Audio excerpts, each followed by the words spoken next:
अस्सलामुअलैकुम बिस्मिल्लाहिर्रहमानिर्रहीम। Lecture start करते हैं आज के। पर लास्ट क्लास में होमवर्क दिए गए थे, कुछ सवाल ये उनको कंटिन्यू करते हैं।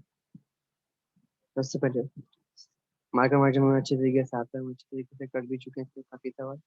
तो दोबारा देख लेते हैं इसको। लिखा हुआ था last year gross profit is ₹8 lakh. Last year का ग्रॉस प्रॉफिट कितना दिया था हमें? ₹8 lakh. The GP marker is 25% या जीपी मार्जिन इज 20%। पता है कि 25% मार्कअप जो है 20% मार्जिन के बराबर है। उसके बाद बोला था current year sales is 50% more than the last year sale. जो करंट ईयर की जो सेल है हमारी वो मोर देन है किसकी सेल से? लास्ट ईयर की सेल से 50% ज्यादा है। ठीक है। फिर लिखा था markup profit markup percentage remains unchange. और इस साल जो है मार्कअप या मार्जिन वगैरह जो भी है वो चेंज नहीं हुआ है। मीन्स जितना प्रॉफिट हमें लास्ट ईयर गेन होता था उतना ही प्रॉफिट हमें क्या होगा इस साल गेन होगा। हमें कैलकुलेट करना है। तो आज का क्वेश्चन होगा नहीं है, तो स्टार्ट करते हैं।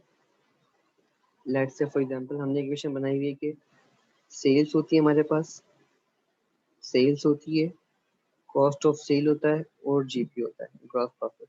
ठीक है। अगर यहाँ पे मार्कअप की बात कर रहा हूँ मैं, तो मार्कअप में सेल्स हमेशा कितनी होती है? 100% होती है। इसमें प्रॉफिट का परसेंटेज क्या होता है? ऐड होता है। लेट्स से कितना 25% है, और मार्जिन बन जाता है, सेल्स का परसेंटेज बन जाता है मेरे पास। ये हम पहले भी कर चुके हैं। तो मार्जिन के अंदर सेल हमेशा होती है 100%। जीपी का जो परसेंटेज होगा, फॉर एग्जाम्पल 20% जीपी है तो हमारी कॉस्ट कितना परसेंट पड़ेगी हमें? वो हमारा 80% होगा। ये हम बात पहले भी कर चुके हैं ऑलरेडी। क्लियर है यहाँ पे बात? अब सवाल को सॉल्व करना स्टार्ट करते हैं। लिखा है तो लास्ट ईयर ग्रॉस, ये क्वेश्चन में बंद कर लेते हैं इसको। तो ये आंसर बने हमारा। लिखा था last year gross profit is ₹8 lakh. हमें रिक्वायर्ड क्या है? हमें रिक्वायर्ड पढ़ने सबसे पहले तो write current year sales, cost of sales and the gross profit. ठीक है।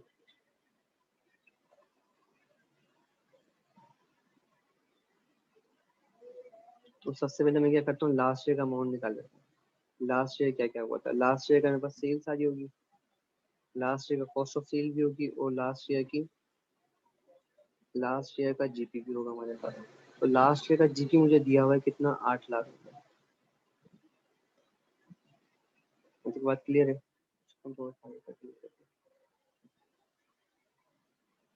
लास्ट ईयर का जीपी मुझे दिया हुआ है कितना? 8 लाख। उसने बोला है कि लास्ट ईयर जीपी कितना है? 8 लाख है।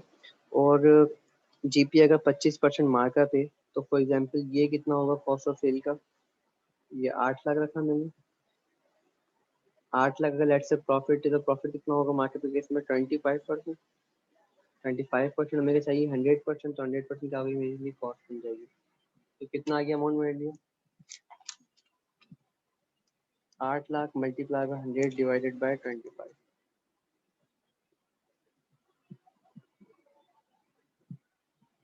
ये बन गया मेरे लिए लास्ट ईयर का कॉस्ट ऑफ सेल। कितने से? 3200 से। का 3 0 कॉमन लेते हैं हम लोग। और सेल्स कितनी हो जाएगी? सेल्स को भी मैं कैलकुलेट कर लेते हैं कि अगर लेट से 8 लाख रुपए मेरी, 8 लाख में मार्कअप वो जीपी है मेरा लास्ट ईयर का, और ये 25% है। अगर मैं इसमें ऐड कर दूं कितने? 100 प्लस 25 कितना हो गया? 125। तो 125 निकाल लेते हैं इसको।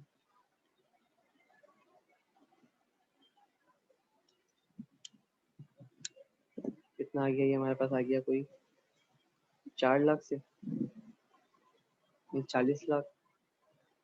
40 लाख मेरे लिए क्या बन गया? मेरे लिए मेरे लिए सेल सेल बन गया किसकी? लास्ट ईयर की। तो लास्ट ईयर का तो हम कैलकुलेट कर चुके हैं। हमें क्या चाहिए? करंट ईयर का। अब अगर लेट्स हम करंट ईयर स्टार्ट करते हैं, यहाँ पे इसी को करंट ईयर में चेंज करते हैं। करंट ईयर क्या बोला इसने?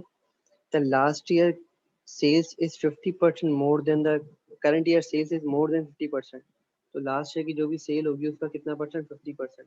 तो लेट्स से इसी को मैं मल्टीप्लाई कर दूंगी, 100% होगा। तो इसको 1 पॉइंट, मुझे 100 भी, मुझे पूरी ये भी चाहिए, 50% मजीद चाहिए। तो या तो 1.5 से क्या करते हैं, डिवाइड करते हैं हम लोग। अमाउंट आ जाएगा आपके पास कि आपके पास सेल जो आ रही है 100%, आपको 50% ज़्यादा चाहिए। तो कितना आ गया मेरे पास? ये कोई 6 लाख से। तो मेरी करंट ईयर सेल्स कितनी आ गई? मेरी करंट ईयर सेल्स आ गई 6 लाख रुपए, सॉरी 60 लाख और 4 मिलियन। 4 मिलियन का मैंने रेट मल्टीप्लाई किया 150 से और डिवाइड कर दिया 100 से, तो ये कितना आ गया मेरे पास? 60 लाख रुपए। उसके बाद उसने बोला कि आपका जो प्रॉफिट परसेंटेज है वो क्या अभी तक अनचेंज है, वो चेंज नहीं हुआ है। तो लेट से यही चीज हम लगाएंगे 6 लाख को, यहाँ अगर मैं ब्रैकेट में वर्किंग करूँ तो करूँगा let say for example cost of sale निकालने के लिए ये अलग है। तो 6 लाख रुपए, sorry 6 million rupees multiply by ये सेल्स के अंदर कितना होगा? 125 होगा। मुझे कितना चाहिए? 100 चाहिए। तो कितना आ गया मेरे पास? 6 million multiply by 100 divided by 125। क्योंकि इसके अंदर प्रॉफिट भी शामिल होगा, इसमें कॉस्ट भी शामिल होगी, सेलिंग प्राइस, दोनों चीज शामिल होती है। तो हमने क्या करा, इसको सेलिंग प्राइस का परसेंटेज रखा, ऊपर 100 से मल्टीप्लाई कर दिया। तो कितना आ गया ये? 4 लाख 4.8 मिलियन, 48 लैक्स। इसमें से इसको माइनस करेंगे हम लोग, हमारे पास आ जाएगा करंट ईयर का जीपी 1200।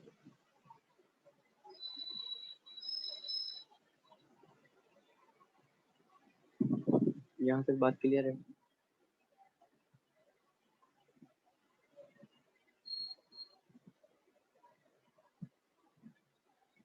क्या अगर लेट से हम लोग डायरेक्ट भी कर सकते, इसका सेकंड तरीका ये था फॉर एग्जांपल कि आपको क्या दिया हुआ था? जीपी दिया हुआ था कितना? आपको जीपी दिया हुआ लास्ट ईयर का कोई 8 लाख से। तो 8 लाख को पता है कि जीपी जो है आपका जो प्रॉफिट परसेंटेज है वो अनचेंज है अभी तक। तो आपको क्या करना है, इसी को आपने लगाया कितना, आप सेल्स कितने से बढ़ रही है आपकी? 1.5 से। आपने 1.5 से क्या करना है, इसी को इंक्रीज करना है। तो जीपी आ जाएगा आपके पास कितना? 1200 से। 1200 पे क्या है, 1200 आपका करंट ईयर का जीपी आ गया। आपने क्या करा, आपने 1200 रखा मल्टीप्लाई बाय 1200। मार्जिन के केस में कितना परसेंट है आपके पास? मार्जिन के केस में 20% है। तो आपने किस पे लेके आना? आपको 100% सेल्स चाहिए, तो आपने 1200 मल्टीप्लाई बाय 100 डिवाइडेड बाय 20 कर दिया। कितना आ गया आपके पास अमाउंट? 60 लाख रुपए। ये क्या आपके पास आ गया करंट ईयर का, करंट ईयर की सेल्स आ गई। तो इसको इसमें से माइनस करेंगे तो कितना अमाउंट आ जाएगा? 4 लाख और 4.8 मिलियन। ये आपको मिल जाएगी आपकी करंट ईयर का कॉस्ट ऑफ सेल्स। ये हमने मार्जिन से भी तरीके से भी कर लिया। चलो वेरीफाई। अगर मार्जिन मार्जिन सही तरीके से समझ में आता है तो ये इजी तरीके से हो जाएगा, अदरवाइज ये आपको तंग करेगा। यहाँ तक बात क्लियर है?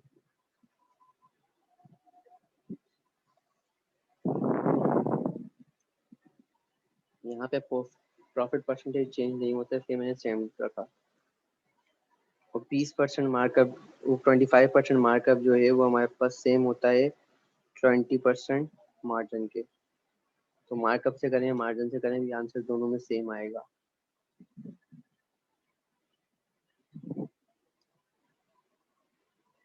अब जैसे इस सवाल के अंदर भी लास्ट ईयर का मार्कअप 25% दिया गया है और मार्जिन दिया गया है 20%। तो इस बार हम मार्जिन से कर लेते हैं, तो ऊपर तरीके से किया हमने। पढ़ते हैं सवाल को। लास्ट ईयर जीपी दिया हुआ है 6 लाख रुपए से। लास्ट ईयर का मार्जिन है कोई 25%। लास्ट ईयर का मार्क का मार्जिन वही 25% और 20%। करंट ईयर सेल्स जो है वो इंक्रीज हो रही है कोई 50% से। Current year markup is 20%। इन्होंने करंट ईयर का मार्जिन नहीं बताया मुझे, लेकिन मार्कअप बता दिया कितना 20%। रिक्वायर्ड किया इनको करंट ईयर की सेल्स, करंट ईयर के कॉस्ट ऑफ सेल्स और जीपी। फाइंड कर लेते हैं इसको।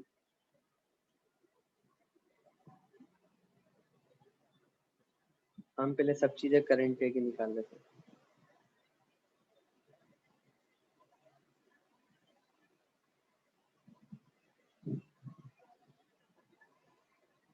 करंट ईयर की चीज मुझे दरकार है, कितनी चाहिए? सेल्स चाहिए मुझे, कॉस्ट ऑफ सेल्स चाहिए और जीपी चाहिए। इनको हम वर्किंग का रेफरेंस दे देंगे, तो यहाँ हम वर्किंग कर लेते हैं साइड में। हमारे पास फॉर एग्जांपल हमारे पास जीपी कितना दिया हुआ लास्ट ईयर का? लास्ट ईयर का जीपी जो है वो है फॉर एग्जांपल कोई 6 लाख से, ठीक है। 6 लाख से जीपी है, तो जीपी अगर 6 लाख मार्जिनल तरीके से कर रहे हैं तो 100% में से 20% अगर मेरे पास मार्जिन 80% क्या होगी, मेरे पास कॉस्ट होगी। तो जीपी अगर 6 लाख रुपए, तो मेरा कॉस्ट ऑफ सेल कितनी आएगी, मेरी कॉस्ट ऑफ सेल आनी चाहिए 6 लाख मल्टीप्लाई बाई ये अगर 20% है, मुझे चाहिए इसका कितना 80%। तो 80% साइन कर लेते हैं हम लोग। 6 lakh multiply by 80 divided by 20, या क्या 24 लाख। इन दोनों को ऐड किया तो मेरे पास सेल्स आ जाएगी, या सेल्स हम डायरेक्ट भी निकाल सकते हैं कि 6 लाख मेरे पास प्रॉफिट है, तो ये है 20%, तो मुझे चाहिए पूरा 100%। तो 6 lakh multiply by 100 divided by 20, कितना आ गया ये 30 लाख से। और चाहे तो हम चेक भी कर सकते हैं कि कॉस्ट ऑफ सेल्स और जीपी को मिलाएं तो हमारे पास सेल्स बन जाएगी पूरी। मतलब बात क्लियर है। ये तो मैंने लास्ट ईयर का सेल्स, कॉस्ट ऑफ सेल और जीपी निकाला जो सवाल में दिया हुआ था। अब इस बार क्या करना है, इसने बोला कि लास्ट ईयर की सेल्स जो है, लास्ट ईयर की सेल्स जो है वो क्या हो रही है, इंक्रीज हो रही है। लास्ट ईयर की सेल्स क्या करनी है, इंक्रीज करनी है मुझे। कितने परसेंट से, 50% से। तो मैंने लास्ट ईयर की सेल्स उठाई, मैंने 3 मिलियन। बढ़ाना है मुझे कितने से, 50% से। 50% से मैंने क्या कर दिया, इंक्रीज कर दिया 1.5, कि मुझे 100% में मिले और मेरा 50% में मिले। तो कितना आ गया मेरे पास, ये कोई 4.5 लाख से, वो सॉरी 45 लाख से।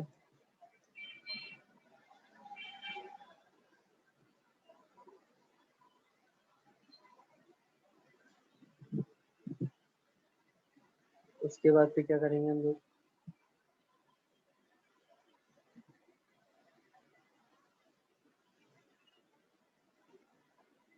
फिर हमने बोला कि इस साल का मार्कअप कितना है मेरे पास, 20%। तो मार्कअप के लिहाज से देखा जाए तो लेट से कॉस्ट अगर मेरी कितनी है, 100% होती है मार्कअप के केस में, और 20% प्रॉफिट है, तो मेरी सेलिंग प्राइस कितनी होगी, 120%। तो मैंने वही उठाया 4500 मल्टीप्लाई बाय 120, मल्टीप्लाई का बाद मैंने किससे, 100 से, क्योंकि मुझे क्या चाहिए, मुझे चाहिए अपनी कॉस्ट ऑफ सेल। तो 4500 मल्टीप्लाई बाय 100 डिवाइडेड बाय 120, ये आ गया मेरे पास करंट ईयर की कॉस्ट ऑफ सेल। कितने से, 3,750,000 से। तो इसको हम इसमें से माइनस कर लेंगे, हमारे पास मिल जाएगा हमें जीपी करंट ईयर का 7.5 लाख से।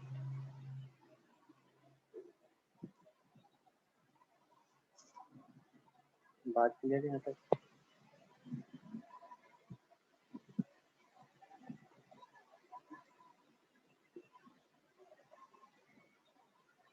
अब जितनी भी चीजें पढ़ी हम लोगों ने वो सब इम्प्लीमेंट करेंगे इस सवाल के अंदर।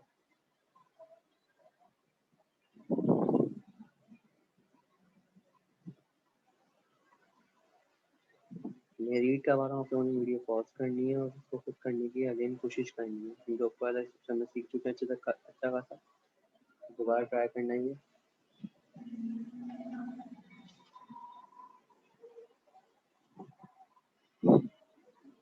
तो स्टार्ट करते हैं, बिस्मिल्लाहिर्रहमानिर्रहीम।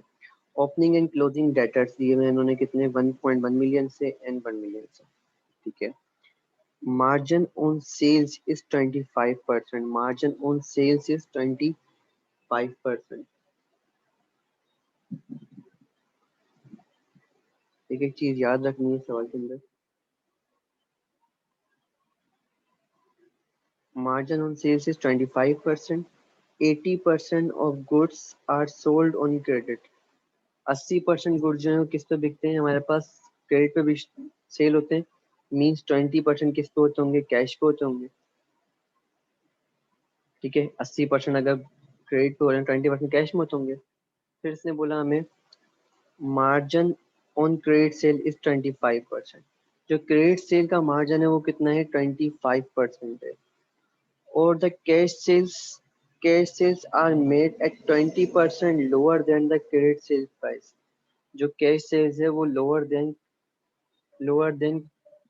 कैश सेल प्राइस में कितना बिकता है 20%।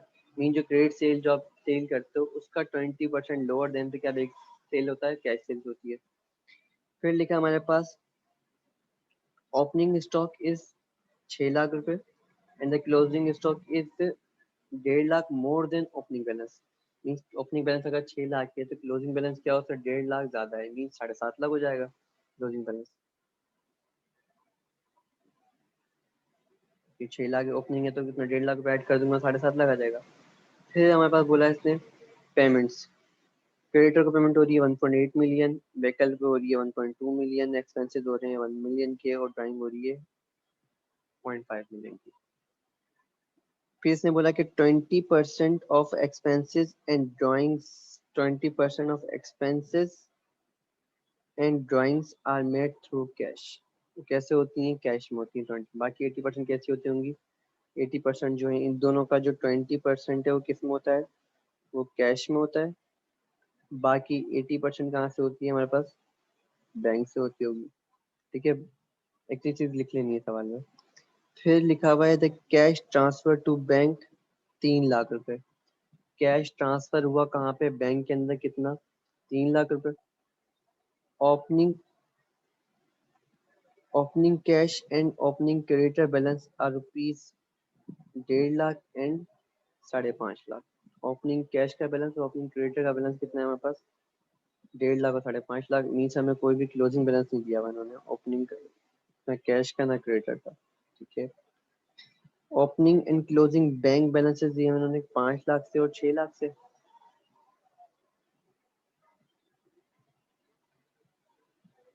रिक्वायर्ड क्या है मुझे, टोटल सेल रिक्वायर्ड है, credit and cash sales required है, कॉस्ट ऑफ सेल्स रिक्वायर्ड है, परचेज रिक्वायर्ड है, closing balance of cash and creditor balance required है। तो ऐसा ऐसा करके सवाल थोड़ा ज़्यादा फाइंड होगा, मीन बहुत सारी चीज़ें फाइंड होना स्टार्ट हो जाएंगी। तो एक बार इसको खुद ट्राई करो, वीडियो को पॉज करो।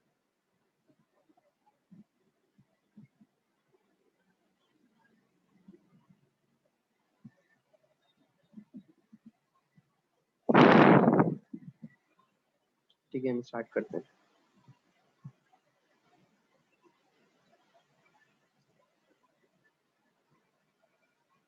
सबसे पहले हमने अकाउंट बना लेंगे। पहले मैंने बताया डेटा का अकाउंट, उसके बाद हमने अकाउंट बनाया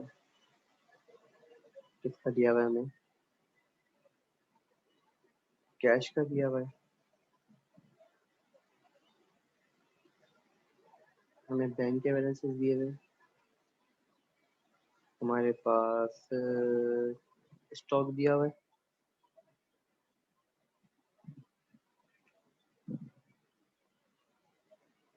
तो एक अकाउंट मैंने स्टॉक का बनाया। स्टॉक के साथ क्रेडिटर का बैलेंस भी दिया हुआ है मुझे, तो क्रेडिटर का अकाउंट बनाया। और एक बना लेंगे हम सेल्स का। यहाँ तक बात क्लियर है। अब जो जो बैलेंसेस दिए हुए हैं मुझे सवाल में, वो सेम टू सेम मैंने क्या करना है, कॉपी पेस्ट करना है। सबसे पहले मुझे क्या दिया हुआ है, ओपनिंग एंड क्लोजिंग डेटर दिया हुआ है कितना, 1.1 मिलियन और 1 मिलियन। ओपनिंग कितना है 1.1 मिलियन, तो हमको ओपनिंग डेटा आ रहा है 1.1 मिलियन से 3 जीरो कॉमन ले लेंगे पूरे सवाल के अंदर हम लोग। जैसे 3 जीरो कॉमन लेते हैं अकाउंट में वैसे करेंगे, मैंने भी शॉर्टकट करा। ठीक है, ओपनिंग कितना है 1.1 मिलियन, क्लोजिंग डेटा कितना आ रहा है, कोई क्लोजिंग आ रहा है 1,000 से। उसके बाद नीचे हमारे ओपनिंग स्टॉक दिया मुझे कितना, 6 लाख रुपए। ओपनिंग स्टॉक 6 लाख है, तो क्लोजिंग कितना है मेरे पास, क्लोजिंग स्टॉक है कोई 7.5 लाख से। क्लियर।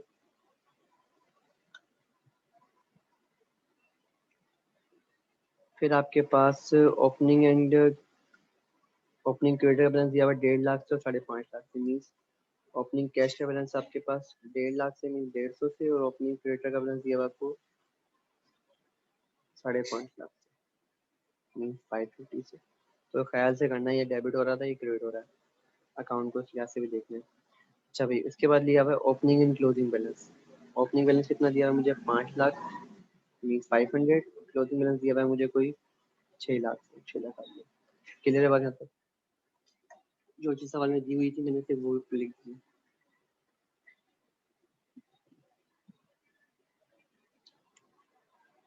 तो मीन्स मैंने ये पॉइंट कवर कर लिया, मैंने ये पॉइंट कवर किया, मैंने ये पॉइंट कवर किया और मैंने ये पॉइंट कवर किया। ठीक है,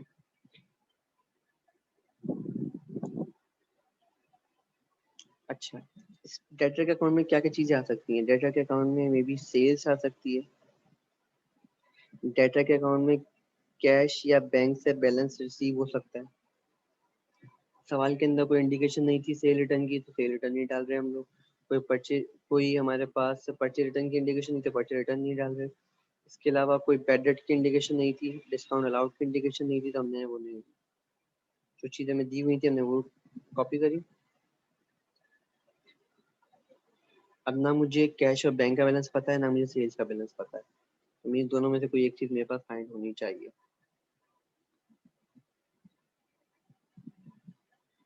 और उसने बोला कि अपना 80% गुड्स क्या होती है क्रेडिट में होती है, 20% किस में होती है कैश में होती है। तो 80% जब मुझे क्रेडिट सेल ही नहीं पता तो मैं कैश सेल पता नहीं लगा सकता। मीन दोनों में से कोई एक ना एक चीज चाहिए मुझे। उसके बाद स्टॉक के ऊपर है, तो स्टॉक के अंदर यहाँ पे परचेज आएगा, परचेजेज यहाँ आ जाएगा, और यहाँ पे क्या आएगी, कॉस्ट ऑफ सेल्स आ जाएगी। तो परचेज का अमाउंट नहीं पता मुझे, कॉस्ट ऑफ सेल का अमाउंट नहीं पता, तो परचेज तो यहाँ से आ सकती थी, तो परचेज का अमाउंट मुझे नहीं पता। मैंने कितनी पेमेंट करी कैश या बैंक वगैरह, तो यहाँ पे लिख देंगे। तो क्लोजिंग बैलेंस, और मुझे क्लोजिंग बैलेंस भी नहीं पता माशाल्लाह से। गुड, यहाँ कैश का भी क्लोजिंग नहीं पता मुझे, मुझे अच्छी कर चीज़ें फाइंड करनी है। चलो अभी स्टार्ट करते हैं सवाल पर से दोबारा।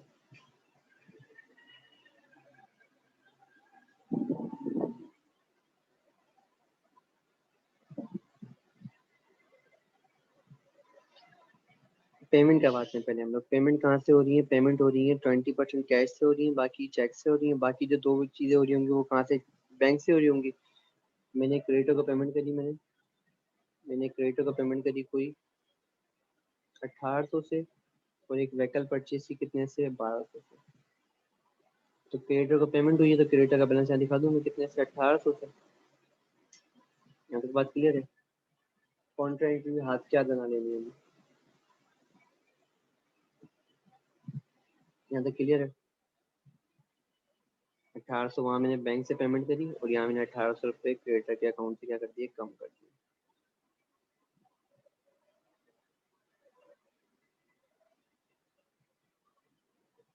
कैश में कोई पेमेंट नहीं हुई तो कैश वाली काट देंगे हम लोग। ये डैश लगाने के कोई नंबर नहीं कटेंगे। ये मैंने अमाउंट था नहीं, हमने फिर भी कैश लिखा, उस पर कोई नंबर कट नहीं होंगे आपके पास। अच्छा, अभी उसके बाद क्या पेमेंट थी? एक्सपेंसेस थे कितने के? 20% कैश में, बाकी बैंक से। तो अगर मैं 1 मिलियन का लगाऊं, कितना परसेंट? 1 मिलियन का मैंने 80% लगाया, तो कितना आ गया मेरे पास? कोई 8 लाख रुपए। तो एक्सपेंसेस पे हुए कहाँ से? 8 लाख के यहाँ से, बाकी एक्सपेंसेस पे हुए कितने के? 2 लाख के कैश में से। मुझे इसमें कोई मसला नहीं होगा। ड्राइंग जो है, ड्राइंग कितनी हो रही है? 5 लाख से, 5 लाख का 20% कितना हो गया? कोई 1 लाख रुपए। तो 1 लाख रुपए ड्राइंग कहाँ से हो रही है मेरे पास? कैश में से। बाकी 4 लाख कहाँ से होंगी हमारे पास? बैंक में से। या फिर बात क्लियर? उसके बाद मीन्स ये पॉइंट तो हमने क्या कर लिया? कवर कर लिया। उसके बाद लिखा हुआ 20% में, ये पॉइंट भी हो चुका है हमारे पास कवर। ठीक है, cash transfer to bank, cash transfer to bank means cash से निकल के ये अमाउंट कहाँ गया? बैंक में गया। कितने से? 3 लाख से। तो 3 लाख मैंने यहाँ लिखा, यहाँ लिखा, कितने रुपए दे दिया कैश का?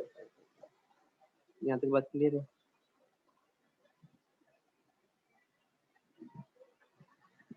इसमें कोई मसला अभी तक?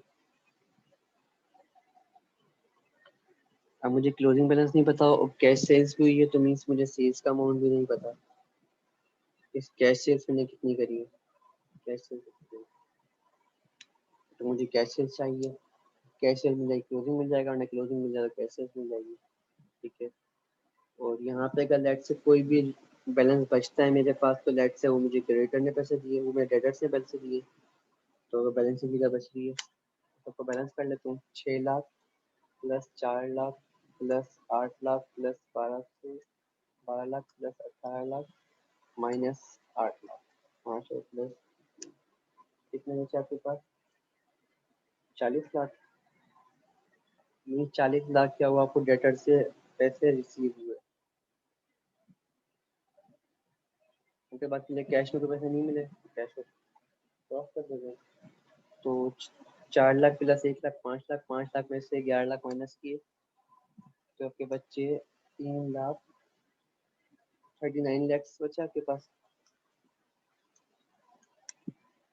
तो मीन आपके पास ट्रेड सेल निकल के आ गया आपके पास कितना? 3900,000। क्लियर है बात? मतलब मीन्स ये मुझे रिक्वायर्ड थी, तो इसको मैं क्या कर, जो चीज़ें मैं निकाली है उनको मार्क कर लेता हूँ। क्लियर है? ये बैंक का बैलेंस आ गया मेरे पास, ये डेटा का बैलेंस चाहिए था मुझे, डेटा का बैलेंस फाइंड हुआ। थोड़ी बहुत कहानी समझना स्टार्ट हो गई है। तो मैंने कौन सा पॉइंट कवर किया? मैंने ये पॉइंट भी कवर कर लिया। अब सारा गेम जो है कौन से पॉइंट का है? इन चारों पॉइंट का है। लिखा है 20 मार्जिन ऑन 25%, ठीक है। 80% गुड्स ऑन क्रेडिट। तो 80% गुड्स जो किससे सेल होती है? क्रेडिट पे सेल होती है हमारे पास। और सही है, मार्जिन ऑन क्रेडिट सेल कितना है? 25%। And the cash sales is 20% lower than the credit sales price. तो सबसे पहले तो मैंने सेल्स को उठा लेना, ये सेल्स बहुत तंग कर रही है मुझे, तो मैंने सेल्स को उठाया। ये कौन सी सेल है मेरी? इसको वर्किंग का नाम दे दें। ये मेरे पास लेट से क्रेडिट सेल है। क्रेडिट सेल कितनी है मेरे पास? कोई 3900 से, मैंने निकाली है ऑलरेडी।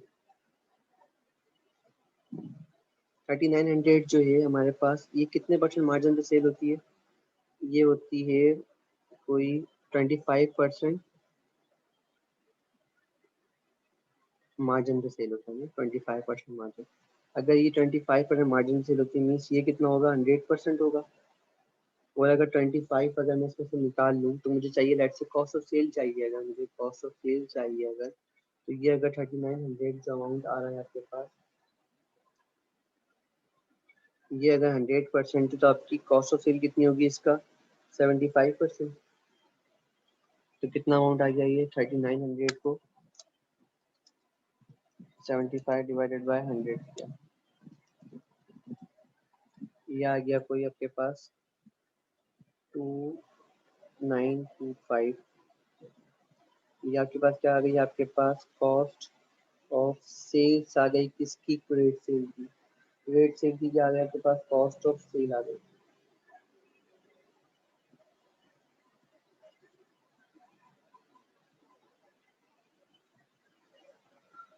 यहाँ तक बात क्लियर है?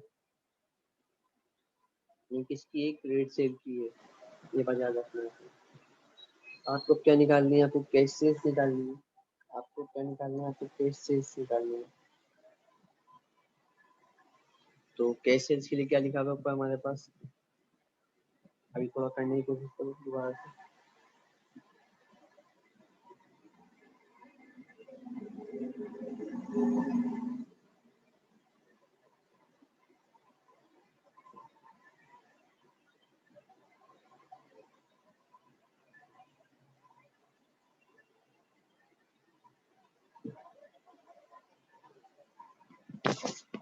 इतना मैंने किया, थोड़ा सा आप ट्राई करो।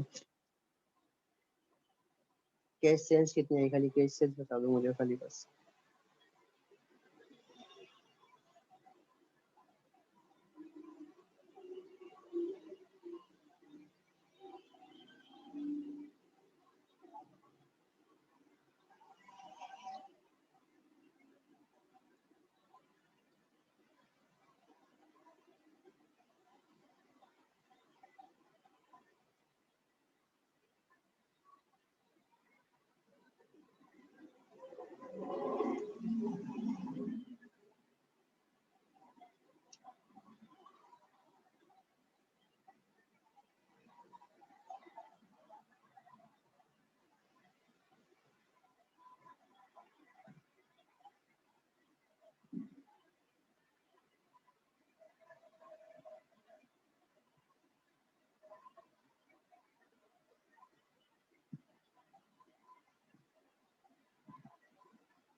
उम्मीदें कर ली होगी आप लोगों ने, तो चलो अब हम ट्राई करते हैं।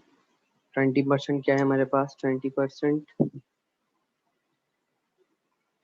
20% कैश में होती है मेरे पास, और 20% lower then credit sale price है, ठीक है। तो फॉर एग्जांपल मेरे पास क्रेडिट सेल आई हुई कितनी, 3900 से, तो कैश सेल फाइंड करनी है। तो हमने लिखा कैश सेल्स, तो पहले देखो क्रेडिट सेल है कितनी, क्रेडिट सेल आपके पास 3900, 3900 आपके पास कैश सेल्स आ रही है। तो अगर कैश सेल्स जो है, ओ सॉरी, क्रेडिट सेल 3900 है, आपने बताया कि 20% जो है 100% का, 80% कौन सी सेल है? क्रेडिट सेल है, क्रेडिट पे जो बेचते हैं हम लोग। और 20% कौन सी है? कैश पे जो सेल होती है, ठीक है। तो अगर लेट से ये कोई 80% है, तो इसका 20% सेल्स कितनी होगी मेरे पास? तो ये फाइंड हो जाएगी। 20% सेल्स कितनी आ गई? 3980 मल्टीप्लाई बाय 20 डिवाइडेड बाय 80, ये आ गई मेरे पास 975। और जो लेट से सेलिंग प्राइस अगर इतनी आ रही है, और लेकिन इस सेलिंग प्राइस से नहीं बेच सेल करती, ये होती है क्या चीज? 20% lower then, 20% lower then. For example अगर लेट से एक चीज में 100 की चीज क्रेडिट सेल में 100 की करता हूँ, तो ये 20 कम में जाती है, मीन्स 20% लोअर देन। यहाँ जो बात लिखी है हमारे पास, कहाँ गई ये? 20% lower than the credit sale price, जो क्रेडिट सेल की प्राइस उससे 20% कम में क्या होगी? कैश सेल्स होगी। तो जो भी मेरे पास लेट से क्रेडिट सेल है, तो 20% कम कर दें, तो कितना होगा? 80%।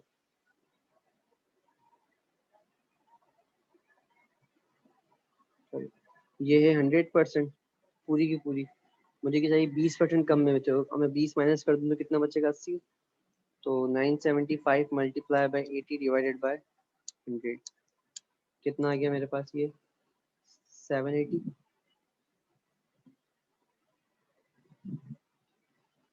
780 क्या है मेरे लिए? 780 जो है वो है कैश सेल्स।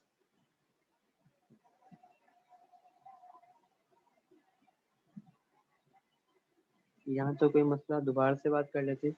मैंने बोला कि मेरी क्रेडिट सेल जो है वो आ रही है कोई 3900, ये जो है टोटल सेल्स का 80% है, तो मैंने उसकी परसेंटेज लिखी जो गिवन है मेरे पास।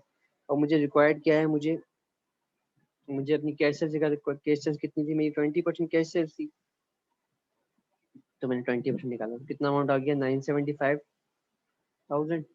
ये जो है टोटल सेल्स का कितना परसेंट है? लोअर देन जो ये सेलिंग प्राइस जो है वो जाती है 20% कम के अंदर। तो ये दिया हुआ, जो दिया हुआ है मुझे 100% है पूरा, मुझे 20% कम में बेचना है, तो 20% कम कितना होगा? 80% में। तो 80 निकाला, कितना आ गया? 780। 780 क्या है मेरे लिए? Cash sales. यहाँ तक बात क्लियर है?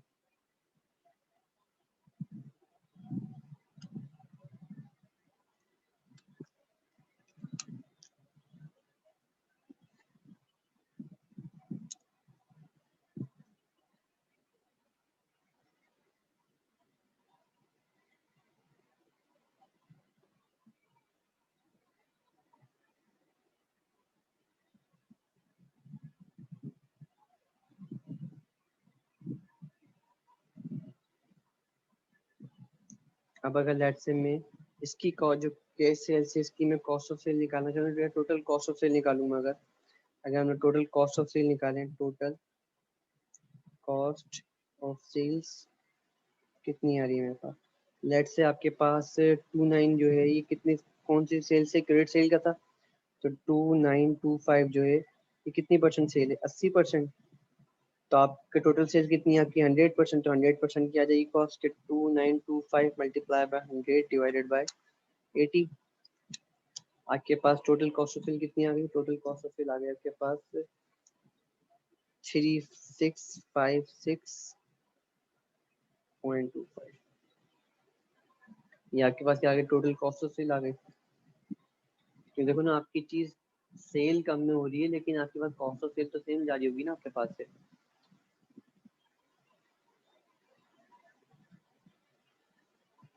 ये इसको मैं, लेट से ये टोटल सेल आ गई मेरे पास। अब मैं क्या करते हैं, इसको दूसरे तरीके से भी वेरीफाई कर लेते हैं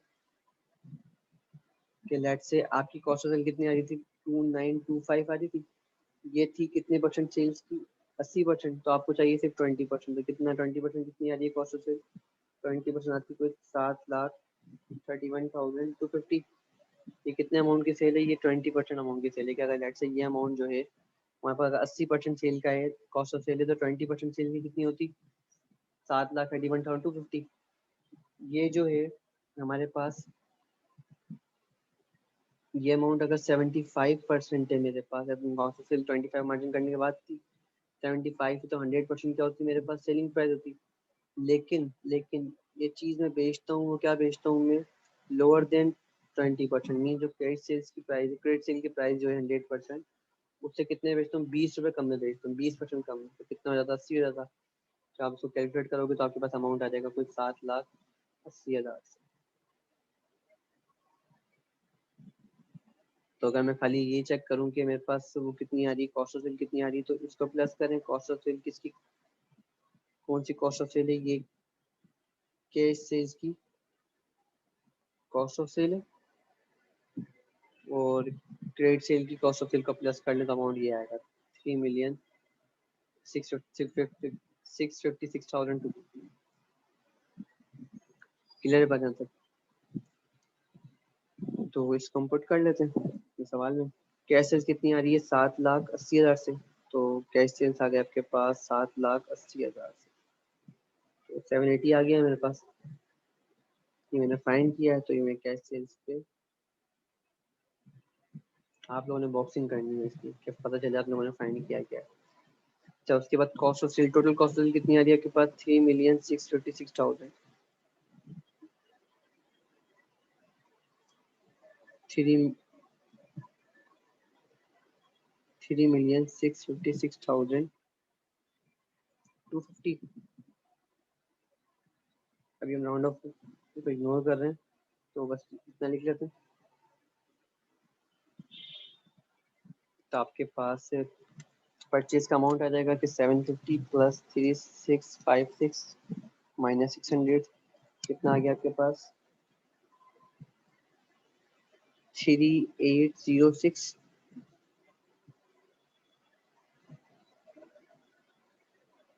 ये यहाँ से अब मैं ये अमाउंट उठा के हमने यहाँ लिखा, कितना अमाउंट आ गया? 3,806। ये हमने अमाउंट फाइंड किया है, परचेजेस फाइंड हो गई। तो हमारे पास क्लोजिंग अमाउंट भी आ जाएगा। क्लोजिंग अमाउंट निकाल लेते हैं हम लोग। Plus answer plus 550 minus 18। तो क्लोजिंग डेटर कितना, क्लोजिंग क्रेडिटर कितना आ गया आपके पास? क्लोजिंग क्रेडिटर आ गया 2,556,000 से। मैंने फाइंड किया है, डन है। उसके बाद यहाँ पे क्लोजिंग स्टॉक फाइंड हो जाएगा कि 780 plus 150 minus 200 minus 100 minus 300 minus is equal to answer. कितनी आ गया आपके पास कैश का क्लोजिंग? कोई 3,830 से,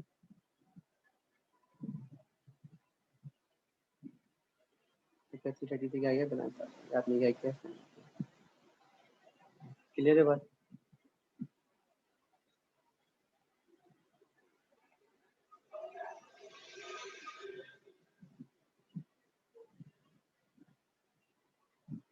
तो टोटल सेल्स चाहिए आपको, तो इन दोनों को प्लस कर लें। कितनी आई टोटल सेल्स आपके पास?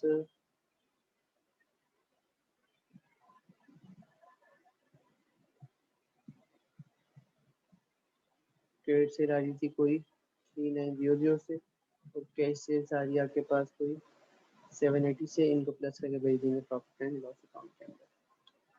तो 6,900 780 हो गया कोई 4,680। इनमें फाइंड कर ली टोटल सेल्स। यहाँ तक बात क्लियर है मेरी?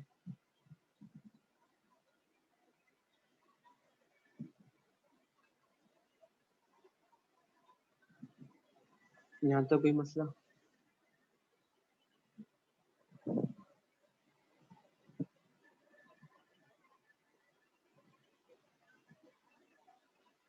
गौर से देखिए आपको कहाँ आप लोगों ने मिस्टेक की थी।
ये सवाल देखें।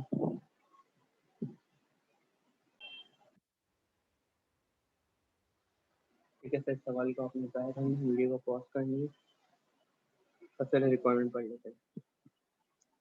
लिखा है हमारे पास the calculate the sale for the year, calculate the sales for the year and the calculate the value of closing inventory at 31st December 2015। क्या फाइंड करनी है कि आपको सेल्स फाइंड करनी है फॉर द ईयर के लिए, और आपको वैल्यू फाइंड करनी है किसी क्लोजिंग इन्वेंटरी। तो सवाल आसान है, सिर्फ दो चीज़ें चाहिए इसमें हमें। यहाँ पर जरा सवाल करेगा। Iram is a sole trader. She does not keep the full of accounting record, but does some keep something record of transaction and documents. ठीक है। She has asked you to prepare her the account to the year ended 31st December 2015. You have been given a list of assets and the liability of the current of the business at the start and the end of the year. तो दो balance दिए हुए हैं। Asset का balance दिया हुआ है 2015 की ओपनिंग दिया हुआ है आपके पास, और क्लोजिंग दिया हुआ है। तीन जो कॉमन ट्रेड रिसीवेबल का बैलेंस दिया हुआ आपके पास है 5.5 मिलियन और 6.1 मिलियन। ट्रेड पेबल का बैलेंस दिया हुआ 2.8 मिलियन और आपको क्लोजिंग दिया हुआ 3.5 मिलियन। इन्वेंट्री का ओपनिंग दिया हुआ आपको 10.4 मिलियन और क्लोजिंग फाइंड करना है सब। Iram has no idea that what inventory value at 31st December, as that she did not count or value her inventory at the year end। करती नहीं, पता ही नहीं उसको। She has been also given us a summary of her bank statement for the year। Bank की statement मिल जाती है हमें, वहाँ से हमने जितनी पेमेंट वगैरह की होंगी वो भी पता चल जाएगी। बैंक का ओपनिंग बैलेंस दिया हुआ है आपको कितना 1.6 मिलियन का, क्लोजिंग दिया हुआ 4.52 मिलियन का। बैंकिंग आ रही है कोई 765,000 से 400, एंड सप्लायर्स को अपने पैसे दिए हैं 42,800 से। एक्सपेंसेस पे किए हैं कोई 9,300 से मिलियन में। उसके लिविंग एक्सपेंसेस वगैरह के पास 10.4 मिलियन। यहाँ पे बात क्लियर है।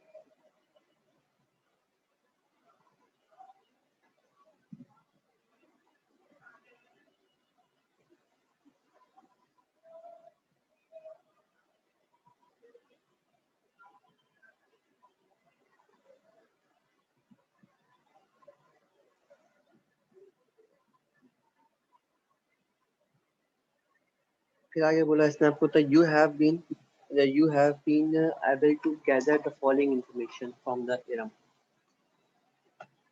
अब कुछ इन्फॉर्मेशन वगैरह मिली है।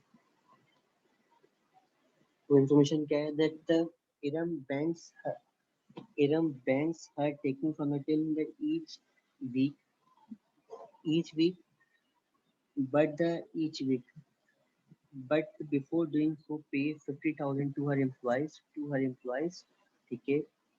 And takes 30,000 itself for herself। Mean join कर रही है 30,000 से, क्या करती है ज्वाइन करती है, वो 50,000 से क्या करती है एम्प्लॉयज को सैलरी देती है। Business operate 50 weeks in each year.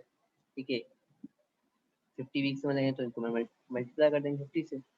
उसके बाद the till away has a cash float of rupees 1 lakh से। और उसके बाद कितना कैश बचता है, उसके बाद बचता है कोई 1 लाख रुपये कैश बचता है। मीन्स अगर लेट से साल की नॉर्मली काम करती है, अगर ये चीज नॉर्मली काम कर रही होती है तो साल के स्टार्ट में भी 1 लाख बचा होगा, ओपनिंग होगा, और साल के एंड पे भी क्या होगा, ओपनिंग होगा। क्लियर है बने तक? आपके पास आता 1 लाख बचता होगा। फिर लिखा था the sales of business are the both cash and credit and all are made at the markup rupees 40%। अच्छा, आपकी जो सेल्स है कैश या क्रेडिट वो किसको होती है, वो सारी होती है, और ये किसको होती है सेल 40% मार्कअप पे होती है। ठीक है। डन है। तो नीचे पैसे जो आपको मिल रहे हैं कहाँ से मिल रहे होंगे, कोई बैंक से, ये कैश से निकल के बैंक में आ रहे होंगे पैसे, क्योंकि आपके पास जो पैसा बच रहा होगा वो आप बैंक में ट्रांसफर करते हो। तो सवाल को स्टार्ट करते हैं, बिस्मिल्लाह करते हैं। आपको जो सबसे दिमाग में रखना है कुछ फाइंड क्या करना है, आपको सेल्स फाइंड करनी है और आपको कैलकुलेट करना है क्लोजिंग इन्वेंटरी। तो जो चीज़ हमें फाइंड करनी है पहले हम लिखना पे लिखते हैं। से ए रिक्वायरमेंट, लेट्स से मेरी ए रिक्वायरमेंट है, मेरी बी रिक्वायरमेंट है। ए रिक्वायरमेंट है मेरे लिए sales for the year, sales for the year कितनी आ रही है, लिख क्यों रहे हैं सवाल के अंदर रिक्वायरमेंट, डायरेक्टली लिख देंगे। तो अच्छा भाई, अब हमें सेल्स फॉर द ईयर चाहिए, तो डेटा का बैलेंस दिया हुआ है हमें जो ये अकाउंट दिए मैं वो वर्किंग में शामिल कर लेते हैं, ये हमारी वर्किंग स्टार्ट हो। सबसे पहले बनाया किसका, डेटर का अकाउंट। ओपनिंग दिया हुआ है, क्लोजिंग दिया हुआ है, कैश या बैंक वगैरह जो जहाँ से पेमेंट वगैरह, लेकिन बैंक में तो कोई क्रेडिटर के पास से पैसे नहीं है, डेटर के पास है, तो डेटर का नाम ही आ रहा हूँ, मे भी कैश में से आ रहा हूँ, और यहाँ आपके पास सेल्स आ जाएगी। उसके बाद आपके पास इन्वेंट्री है, इन्वेंट्री की ओपनिंग होगी, क्लोजिंग होगी, क्लोजिंग फाइंड करना है हमें। आपके पास परचेजेस आ रही होंगी, आपके पास कॉस्ट ऑफ सेल आ रही होगी कोई, देन उसके बाद आपके पास एक क्रेडिटर का बैलेंस दिया हुआ है, ओपनिंग दिया हुआ है आपके पास, तो क्लोजिंग दिया हुआ होगा।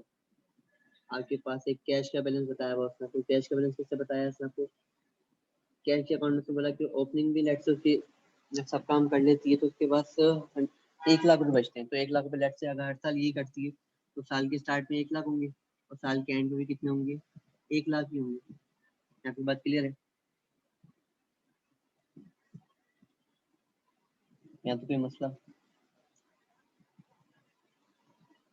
बैलेंस फुट कर लेते हैं जैसे नॉर्मल करते हैं सवाल में। स्टेट का ओपनिंग रिसीवेबल का कितना है, 5 लाख, मतलब 55,000 रुपये और 61,000 तो 55,000 क्या मेरे लिए ओपनिंग है, तो क्लोजिंग कितना है, 61,000 ये दिया हुआ था हमें। इन्वेंट्री का ओपनिंग कितना दिया हुआ मुझे, इन्वेंट्री का ओपनिंग दिया हुआ 10,400, इन्वेंट्री का ओपनिंग आगे 10,400। क्रेडिटर का ओपनिंग कितना दिया हुआ है, क्रेडिटर का ओपनिंग हमारे पास 2800 3500, 2800 ओपनिंग एंड 3500 क्लोजिंग। यहाँ तक बात क्लियर। अच्छा, इसने मुझे बताया कि यार बैंक क्या करता है, बैंक से पैसे पे होते हैं क्रेडिटर को, कितने हो रहे थे मेरे पैसे बैंक से पे, ये बात हमने यहाँ पढ़ी थी कहाँ पे, ये है सप्लाई को पैसे पे 42,800 रुपये से, तो ये पैसे हमने उठा के यहाँ रखे 42,800। तो बात क्लियर है। मीन जो भी पैसे आ रहे होंगे वो किस चीज़ के होंगे, परचेज के हो रहे होंगे, परचेज निकल रही होगी यहाँ पे मतलब। परचेज कितनी आ रही है, बैलेंस इंडिकेटर से बैलेंस निकालें, 3500 प्लस 42,800 माइनस 2,800, कितना बैलेंस आ गया, कोई 43,500 से। ये मेरे पास परचेज आई, जब परचेज आई तो परचेज को उठा के मैं अपने इन्वेंट्री के अकाउंट में रख दूँ। मैंने इन्वेंट्री के अकाउंट में रखे कितना, 43,500 से। यहाँ तक बात क्लियर है। अब यहाँ मुझे देखिए ओपनिंग दी हुई है, ओपनिंग दिया हुआ है, परचेजेस आ गए मेरे पास। अब मुझे अगर लेट से कॉस्ट ऑफ सेल मिल जाए तो कॉस्ट ऑफ सेल, वरना क्लोजिंग मिल जाए क्लोजिंग निकाल लेंगे।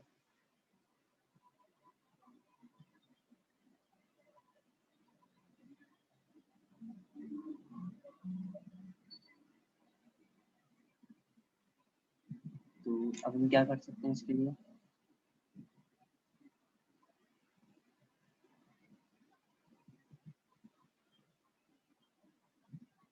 कैश में से हम लोगों ने कुछ ट्रांजेक्शन परफॉर्म की थी शायद, इस समय बोला कि 50,000 क्या करता हूँ, बैंक में पैसे क्या हो रहे हैं, जमा हो रहे हैं। बैंक में पैसे कहाँ से आएंगे, कैश में से आएंगे, तो कैश में एक अमाउंट डालती हूँ, कैश बैंक लिखा मैंने, बैंक में कितने ट्रांसफर कर दिए मैंने, बैंक में ट्रांसफर कर दिए कोई 65,000, 65,400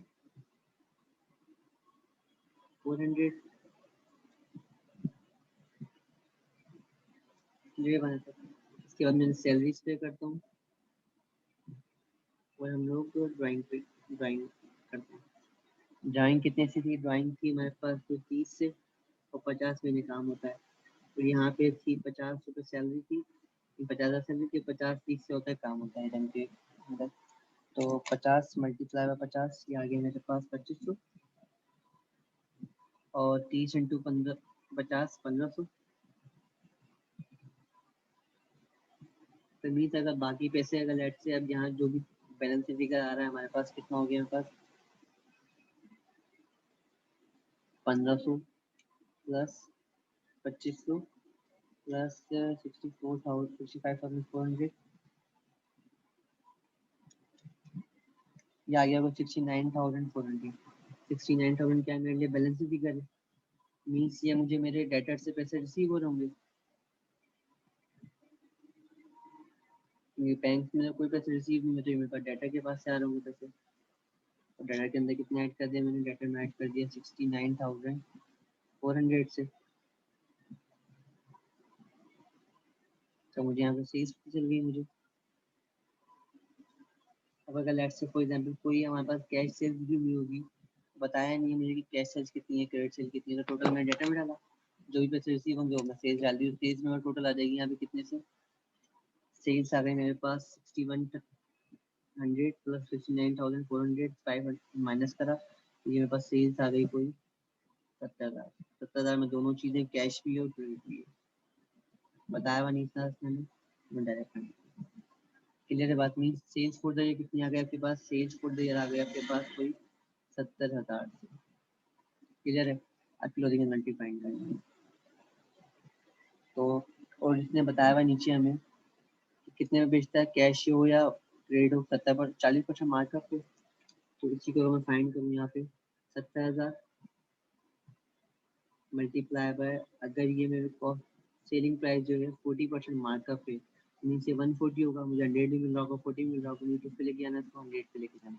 तो 70,000 मल्टीप्लाई बाय 100 डिवाइडेड बाय 140, ये आ गया कोई मेरे पास 50 से।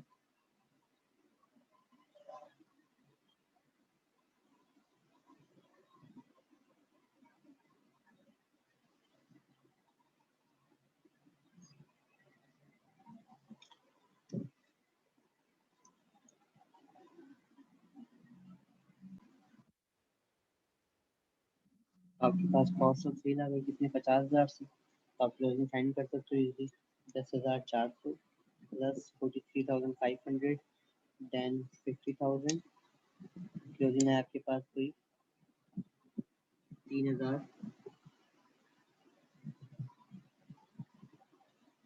3,000 क्लोजिंग फाइंड हो गया आपके पास कितना, 3,000। सवाल देखें दोबारा समझे, आसान सवाल तो छोटा सा है। अब आपके लिए जो होमवर्क है अगेन वो है,